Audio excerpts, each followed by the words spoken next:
কাউকে তেল দেওয়া হবে না যদি হেলমেট না থাকে। নো ফুল, এটা আজকে আমরা সিদ্ধান্তই নিলাম। 6 লেন করছি, 4 লেন করছি, এগুলোর সুফলটা তো আমাদের পেতে হবে। যানজট তো কমতে হবে, দুর্ঘটনা কমাতে হবে।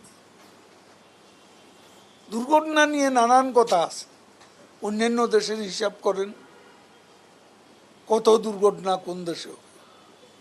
আজকে সৌদি আরব আর যদি আবুধাবিতে দুর্ঘটনা 150-200 লোক মারা যায়, সেটা নিয়ে কিন্তু কোনো উচ্চবাচ্য ওইসব দেশে হয় না। আমাদের এখানে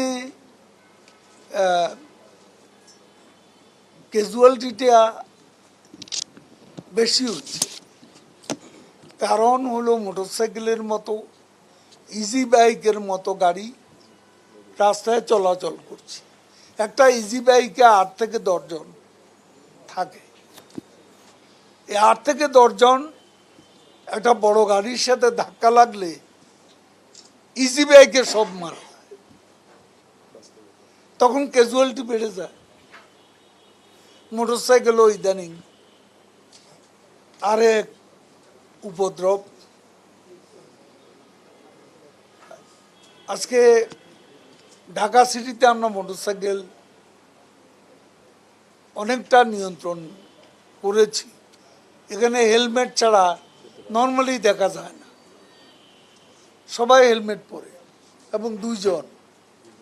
তো আমরা তো যে পলিসিটা আমরা নিয়েছিলাম, এখন মফস্বলে এটা চালু করেন, ডিসি সাহেবদের বলেন, এসপি সাহেবদের বলেন যে ওইসব জায়গায়ও কাউকে তেল দেওয়া হবে না যদি হেলমেট না থাকে। নো ফুল, এটা আজকে আমরা সিদ্ধান্তই নিলাম। খালি ঢাকা শহর করলে তো হবে না, পুরো বাংলাদেশ করতে হবে। নো হেলমেট নো ফুয়েল, এই নীতিতে আমরা যাব। এটা একটা সিদ্ধান্তই আমরা নিলাম আজকে।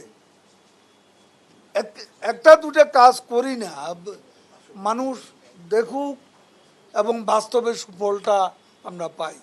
যাকে এটা এখন ওপেন করে দেন, আলোচনা